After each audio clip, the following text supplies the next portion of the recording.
I'm going to point this away from my face. You can see how, by the way, the off axis on this is pretty tight and pretty dead. So it would be great for something in the back of the room. Something I even thought of. You could even use it right under the PA on the front of a stage, or right in the middle. Hey, what's going on? Stephen with MikeReynolds.com here, and today we are talking about the Shure VP88 stereo condenser microphone. That's a big one. This mic is pretty crazy, in my opinion. I haven't used this quite a bit, so I got to spend some time with it, just listening to it and things like that. I've seen them over like drums before, in a very awkward one mic. I thought it was like one mic over the drums, and then first time I ever saw them years ago, and I was like, what are you doing with that? And I actually didn't even know of a VP88. Funny enough, they've been around since I was 12 years old. So 1990, not to date myself there. Like I said in the title of it, this is a condenser mic, and I got to be really disciplined on holding this mic in front of my face, because the cardioid pickup pattern is super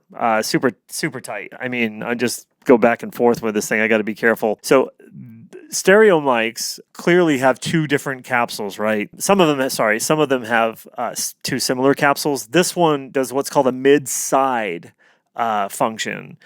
So that means it has two different capsules. So on the top here is a cardioid, or a capsule that produces a cardioid pickup pattern. But on the sides, the left and right here, that's actually a bidirectional pattern. So it's funny enough, this mic actually has two separate cables. So it's like a 5-pin coming out of this thing, two left and rights on a common ground. And so you're getting two different signals. So a lot of people would think, oh, you pan one to the left and one to the right. It's like, you actually don't. You keep both of them dead center, as far as like in your mix, if you want to hear what the mic is producing itself. Some of the kind of like factors about this, I mentioned it being a condenser, so you need phantom power. This can actually either take battery power, like a 6-volt battery. The battery slots down under here, or phantom from like a console interface or something like that. The frequency range, when you just see the numbers, it's like 40 hertz to 20K, fairly typical of most condensers. You kind of hear it every once in a while. My plosives hitting this thing. These do come with a windscreen. I just didn't happen to have it today. So there's that. If you're using it in a windy condition, you might want to have that windscreen on, because these can also be used as audience mics as well. So that's kind of a neat little thing too. But I kind of wanted to get into what about that mid-side configuration does, and like that. There are different modes on here. It's the mid-side matrix. It's what it's called. So you can actually. There's a switch here. I'm not going to flip it to the external matrix. So it has an internal matrix, a high, mid, and low. But it also can be used with an external matrix, which I don't have any of those laying around, and I don't even know what a part number is. I might be able to throw that in this description, actually, because I think I saw it in a manual or something somewhere. But as you rotate this switch, here, I'm going to do that now. So, hey, 1, 2, I'm in high mode right now. The more common mode is mid right here, and it changes the frequency response throughout the pickup pattern, especially around around the sides here on the side. So again, cardioid on the top, bidirectional on the bottom. See, I can't even take this away from my face too often, but I'm going to turn this around just so you can see the switches here.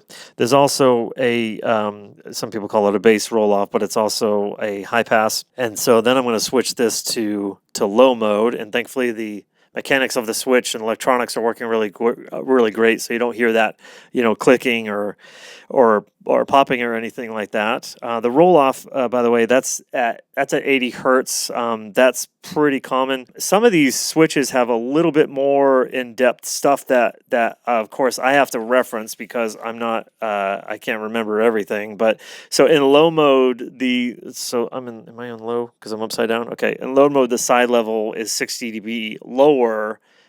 So lower than the mid. So I'm talking into the mid, of course, up top, because that makes the most sense to do. When you're in the middle, though, the side level is at 1.9 dB. And then when you're in high mode, it's only at like 1.6. So I don't know what is better for what. One thing I do know is that the max SPL in this sucker is only 105. That's pretty low. I was looking at specs for another condenser I'm going to do on another review on. They're like at 145, 150.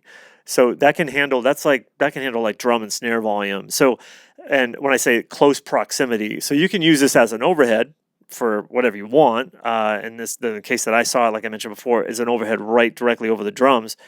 It's totally fine, but you kind of don't want to get it too close to a snare or something like that. If you're using this with audience miking, it's better to be used towards the back of the room. And when you aim it, you kind of want to aim it. I want to point this away from my face. You can see how, by the way, the off axis on this is pretty tight and pretty dead. So it would be great for something in the back of the room. Something I even thought of. You could even use it right under the PA on the front of a stage, or right in the middle if it's not too distracting, or in camera shots and all that stuff.